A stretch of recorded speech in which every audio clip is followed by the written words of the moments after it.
I was sitting at the kitchen table when I said the words that should never have broken a marriage. I'm unemployed. I said it calmly, almost too calmly, with the rain tapping against the window like it was listening. I wasn't really jobless, it was a small test. A quiet way to measure the weight of my worth in his eyes. I thought he'd worry, maybe reach for my hand. I didn't expect the moment to slice through me. My teacup trembled as I set it down. Not because of fear, because of what happened next. His phone lit up. He didn't know I was still standing near the doorway. He didn't know I could hear every word. Perfect timing. He said, his voice flat in a way I'd never heard before. She finally lost her job. The rain outside softened, but inside my chest, something cracked. I didn't breathe. I didn't blink. I only listened. He moved into the living room, thinking he was alone. I took one slow step forward, the wooden floor warmer than my skin. It felt unreal, like my home had shifted a few inches to the left. I leaned against the kitchen wall, hidden by the half-closed door. She always depended too much on that job, he continued, almost relieved. Now maybe she'll understand she's not carrying this family. Carrying. The word echoed around me, bouncing off the quiet shelves, the old curtains, the faint smell of ginger tea. I had carried everything for years: bills, meals, appointments, his forgotten promises. And yet here he was, speaking like I was a burden he could finally drop. I pressed my palm against the counter to steady myself. The rain, the ticking clock, the soft hum of the fridge, all of it sounded louder, like the house itself was reacting. I wanted to tell myself I misheard. But betrayal doesn't whisper. It makes sure you hear it, and in that ordinary moment, something inside me stopped trusting the man I thought I knew. I stayed behind the kitchen door, the wood cold against my shoulder, as his voice drifted back toward me. I told myself to breathe slowly, to stay steady, to stay silent. But then he said it, the word that tilted the ground beneath my feet. Dead weight. He said it casually, almost bored, as if the word belonged in the same sentence as my name. The wall clock behind me ticked steadily, each sound hitting harder than the last. Tick, I felt my throat tighten. Tick, my fingers curled against the doorframe. Tick, the world I had spent years building leaned sideways. Yeah. He continued, putting the call on speaker. I mean, she barely contributes anything now. I've carried us long enough.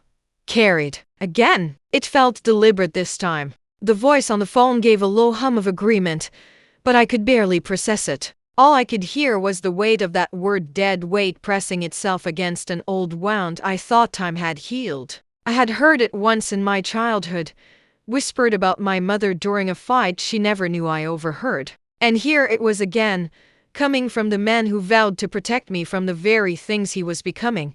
He laughed lightly, the kind of laugh he never used with me anymore. Honestly, maybe losing her job is a blessing. Makes it easier for me. My hand slipped off the counter. I had to steady myself before I made a sound. The ticking clock seemed to mock me now, marking each second in which I remained quiet, hidden, listening to myself be reduced to a burden. Dead weight. Not partner, not friend, not woman who carried this home through storms he never saw. I felt something fragile in me wilt not break fully. Not yet, but bend in a way I knew it wouldn't return from. I thought the worst part was hearing him call me dead weight. I thought that was the moment everything inside me cracked. But then another voice slipped through the speaker, soft, casual, far too comfortable. A woman.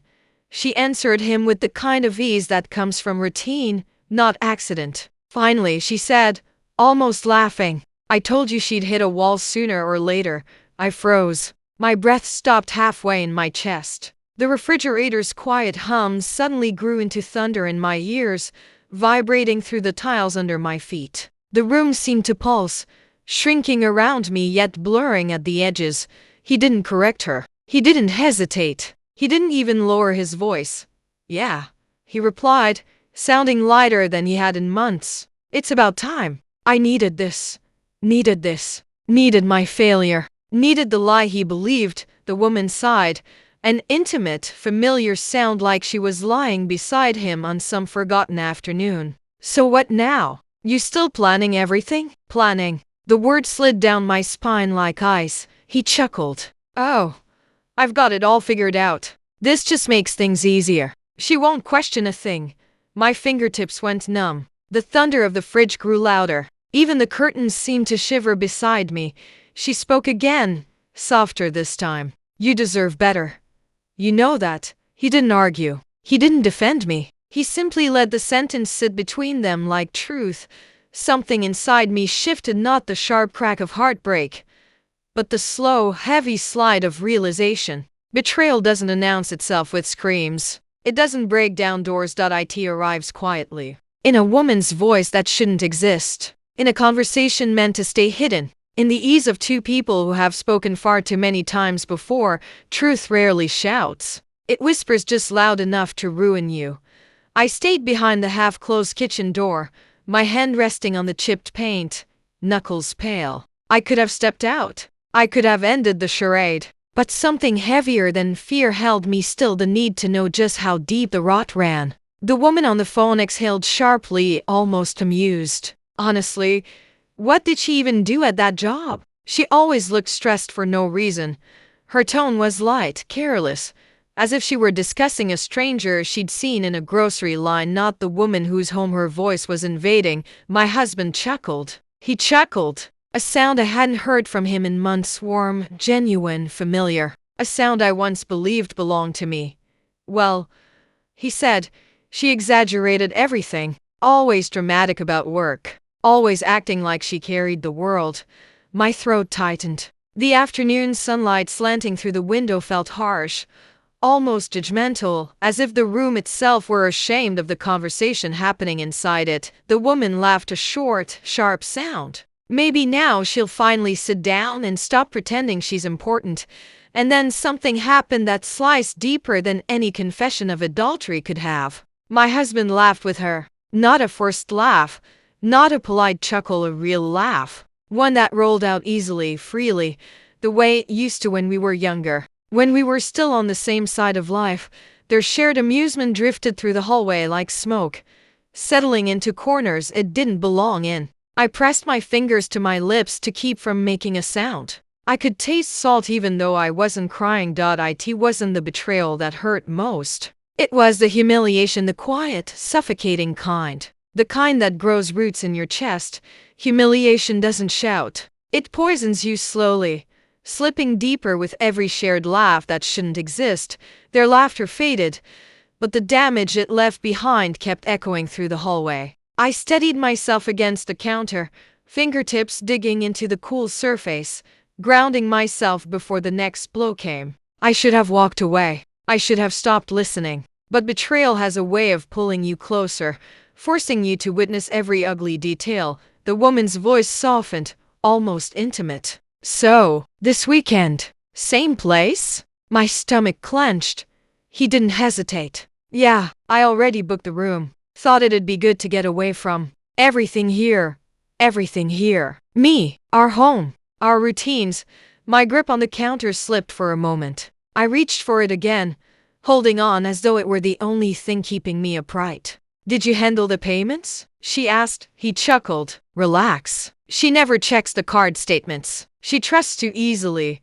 I closed my eyes, feeling something heavy slide through my chest, a slow collapse of years of loyalty he claimed to value. Trust too easily, as if it were a flaw, as if it were my fault. So, the woman continued.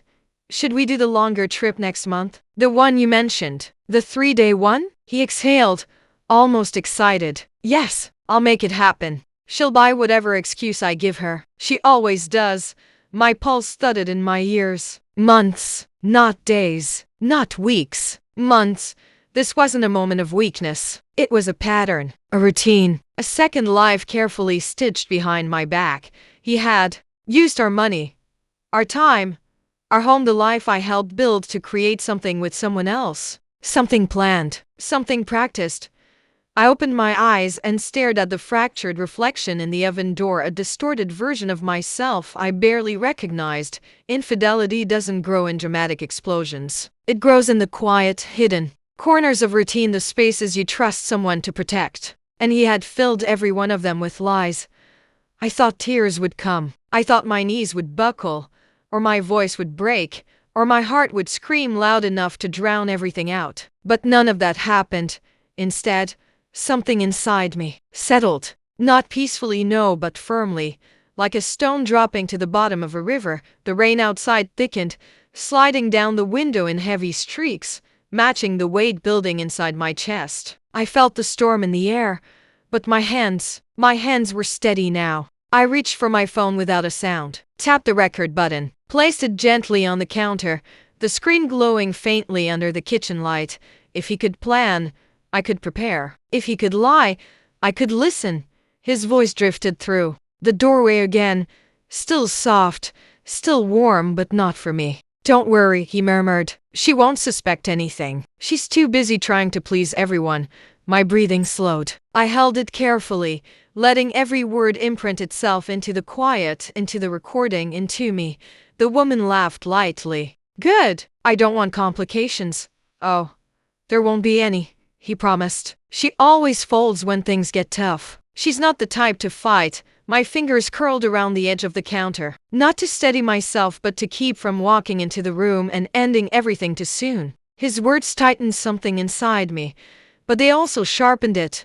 Not the type to fight. He believed that. He believed it so deeply he could speak it aloud, confidently, as if it were a fact carved into me. I inhaled slowly, letting the air cool the burning in my chest. I didn't cry. I didn't tremble. I didn't break. I simply listened, collecting every lie, every plan, every insult like pieces of a puzzle I would eventually complete. Strength doesn't always roar. Sometimes it begins in silence in the moment you choose not to collapse, but to see everything clearly. I thought I had already heard the worst of him, the insults, the plans, the laughter that didn't belong in my home. But betrayal always saves its sharpest blade for last. And when he spoke the next sentence, something inside me finally shifted from hurt to decision. "If she loses her job," he said, voice low, almost relieved, "I'm done with her." Good timing for me. Good timing for him. The words slipped through the air so casually, so confidently, that for a moment I wondered if he'd practiced them. My hand hovered above the counter, steady but cold. The kitchen light flickered faintly, casting a thin shadow across the floor, the kind of shadow you step over without noticing, until you realize it's attached to something darker. A single tear escaped, slow, uninvited, warm against my cheek. Just one. Everything else inside me held steady, frozen in place. The woman's voice came next, soft and approving. "Then you can finally move on. You deserve someone who supports you." My jaw tightened. Supports him. I had supported him through unemployment, debts, illnesses, late bills, forgotten responsibilities, but none of that mattered now. Not to him. Not to her. Not in the world they had quietly built between whispered calls and stolen weekends. He exhaled deeply, as if the universe had finally handed him a gift. "Yeah, once she's out of work, it'll be easy. She'll have nothing to stand on. No reason to fight. No reason to fight." He believed that. He depended on it. I wiped the lone tear with the back of my hand. My breathing evened. The rain outside softened into a gentle patter, like the sky was tired too. He thought my job was my backbone. He thought my silence meant weakness. He thought my love had made me blind. But betrayal doesn't just hurt. Sometimes it hands you the weapon you didn't know you needed. And with his final sentence, he unknowingly sealed his own fate, not mine. I walked out of the kitchen with the same footsteps I'd used 1,000 times before, soft, measured, familiar. Nothing in my face revealed the battlefield raging behind my ribs. The house looked exactly the same as it had an hour ago, but I wasn't the same woman crossing its floor. He was sitting on the couch, scrolling his phone, the glow lighting up his features like he had never spoken a single cruel sentence in his life. I didn't even blink. I simply reached for the kettle, filled it with water, and set it on the stove. The click of the switch sounded sharper than usual, almost like a warning. "Hey," I said quietly. "How was your day?" He glanced up at me, quick, automatic, unthinking. "Long, stressful." "I'm exhausted." Of course he was. Cheating took effort. I nodded. The perfect picture of a concerned wife. "You want tea?" "Yeah." He sighed. "Thanks, The kettle began to heat, humming softly. The rising steam curled upward in thin pale ribbons, slow and delicate the same way anger curled inside me. Except mine didn't disperse into the air. It thickened. He didn't notice the way my hand stayed perfectly steady. He didn't notice the way I studied him as if memorizing the shape of a lie. He didn't notice anything because he believed I was still the same woman who adored him, trusted him, needed him. That meeting you mentioned earlier, I said lightly, turning away to hide the tightening of my jaw. Everything okay? Yeah, he replied without hesitation. Just work stuff. Work stuff. The same kind of work that involved hotel rooms and whispered promises. The kettle whistled softly, like a quiet fire letting out a breath. I poured the water into his cup, placed it in front of him, and smiled a calm, gentle smile, because in that moment, my silence wasn't weakness. It was strategy. And he had no idea I was already rewriting the ending of our story.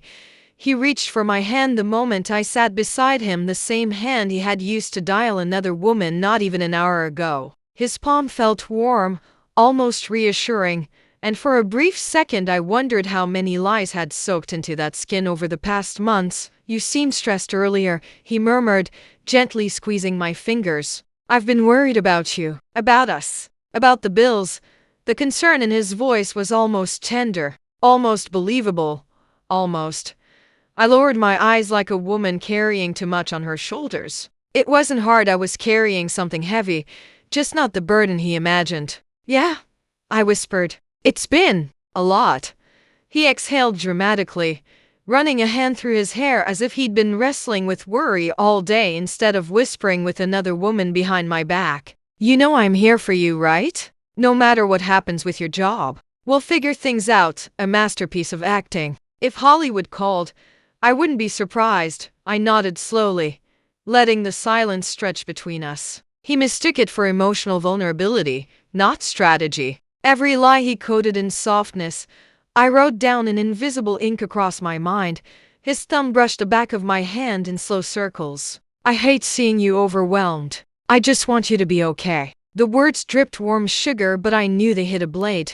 I'd heard him say the truth already. If she loses her job, I'm done with her. So I leaned into him just a little, letting my shoulder rest lightly against his. The more he believed I needed him, the more careless he would become. Thank you, I murmured, breathing out shakily. I'm lucky to have you. He smiled, proud, confident, fooled, and in that soft lie of a moment, I realized something powerful. To take down a man who lives by deception, you don't expose him too early. You let him believe he's safe. You let him hold you, because sometimes the sweetest revenge begins with a quiet, obedient nod. The moment he let go of my hand, I felt the weight of my shoulder bag pressed gently against my hip, a quiet reminder that I wasn't as helpless as he believed. Inside it, tucked between a notebook and a pen that never worked when I needed it, was the crisp sheet of paper that could change everything. My promotion. Not a small step. Not a modest raise. A 40% leap into a life he clearly never imagined I could reach without him.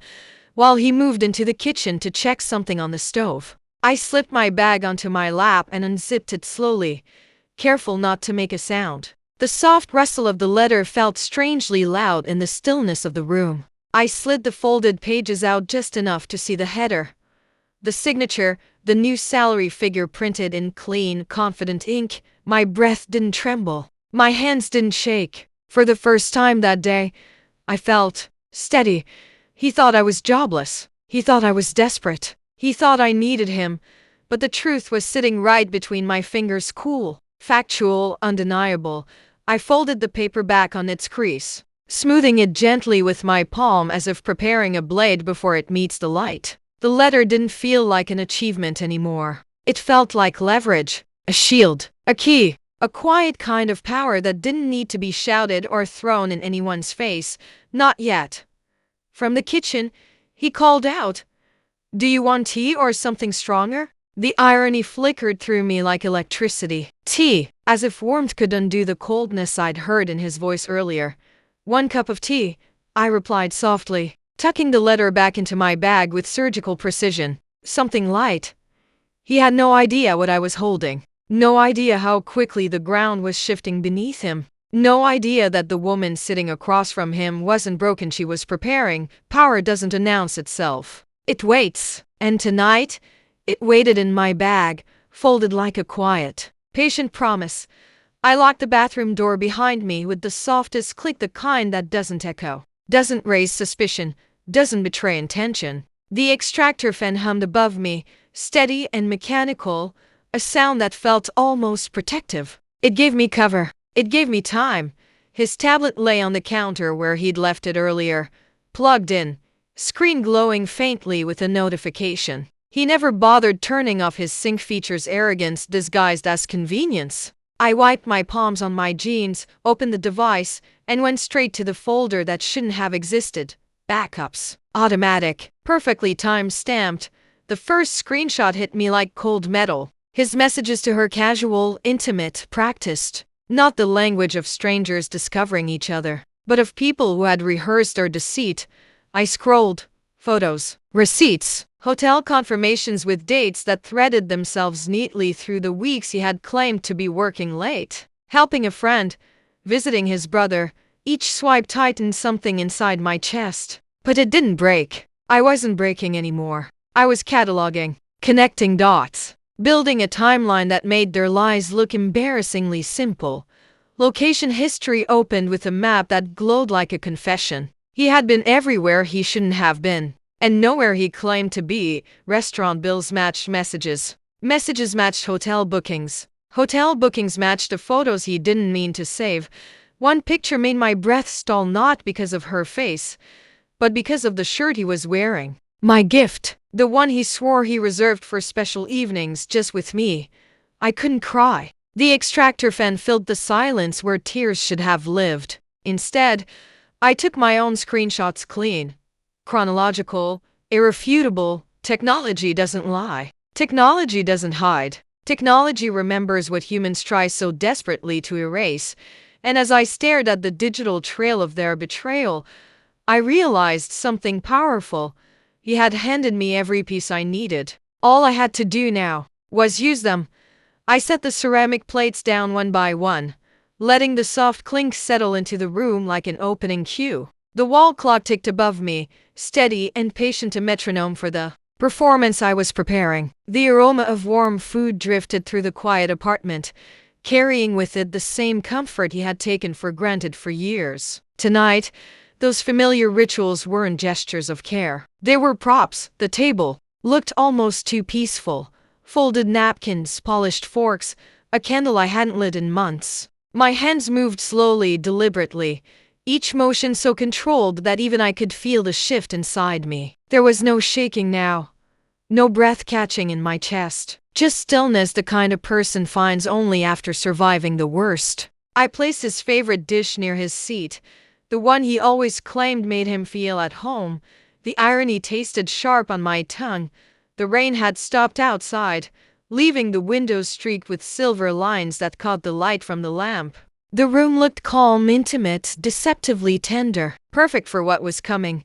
He walked in a moment later, loosening his tie, carrying the same casual confidence of a man who believed the world would always forgive him. "Smells good," he said, kissing my forehead like nothing in his universe was broken. I smiled, small, warm, almost grateful. "Sit," I told him gently. "You must be tired."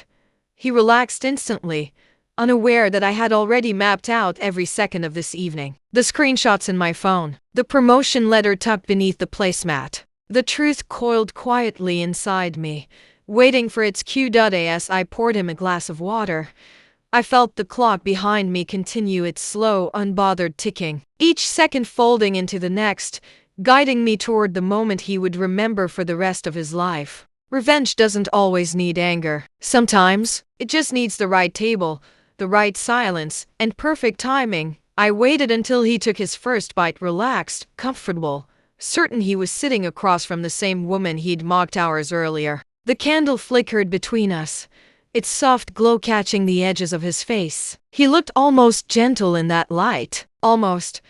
I folded my hands in my lap and let my breath settle. Then, quietly, I said it again, I'm unemployed.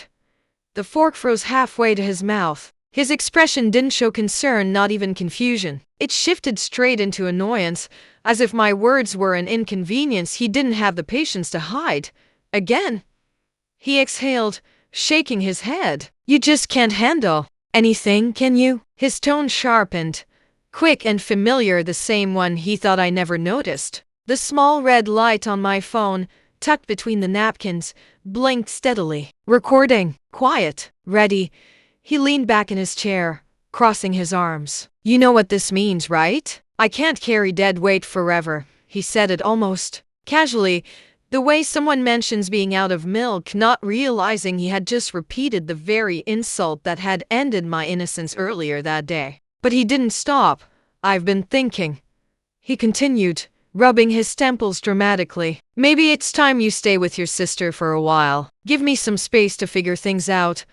I let my eyes soften as if hurt. Inside, something colder straightened its spine. Space? I whispered. Yeah. He snapped. You losing your job? Honestly, it's perfect timing. For both of us.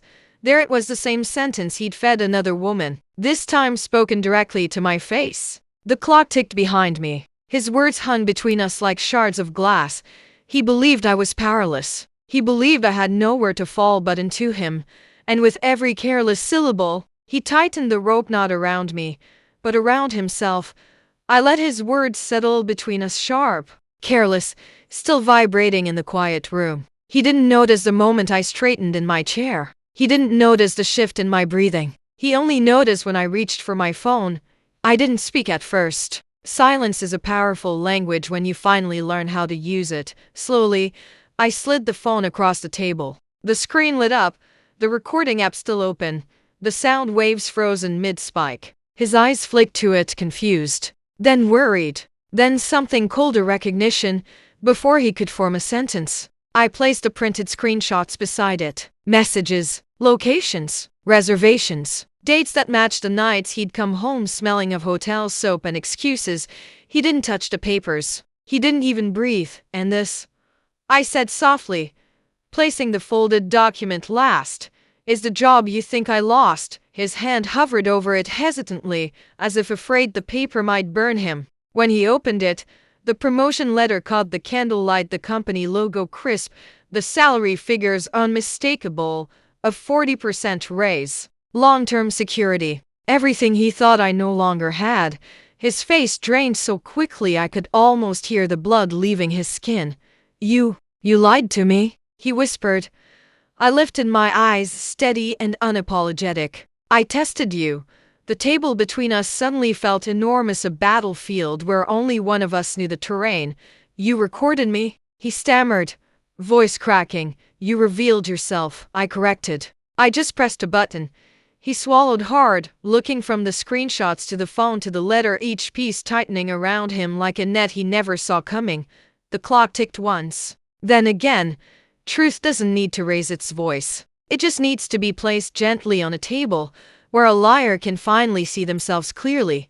He was still staring at the papers when I rose from my chair. The candle between us flickered gently, as if exhaling after holding its breath for too long. I didn't slam anything. I didn't shout. I simply pushed my chair back with a soft scrape, the kind of sound that marks an ending more powerfully than any scream could.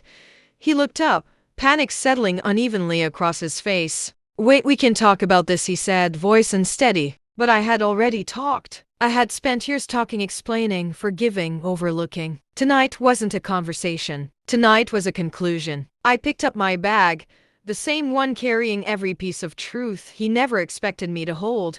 My promotion letter, the savings he assumed I didn't manage well, the recordings, the screenshots, every piece of my clarity zipped neatly inside. I'm not leaving empty-handed, I said softly. I'm leaving with everything that's mine. He stood abruptly, knocking his chair back. You can't just walk out. A sad, tired smile touched my lips. I walked out of this marriage the moment you chose someone else. Tonight, I'm just taking my body with me. His face twisted, anger, regret, fear, all tangled together, but none of it touched me anymore. I stepped toward the door, each movement slow, deliberate, almost peaceful. When I opened it, the cool night air brushed against my skin.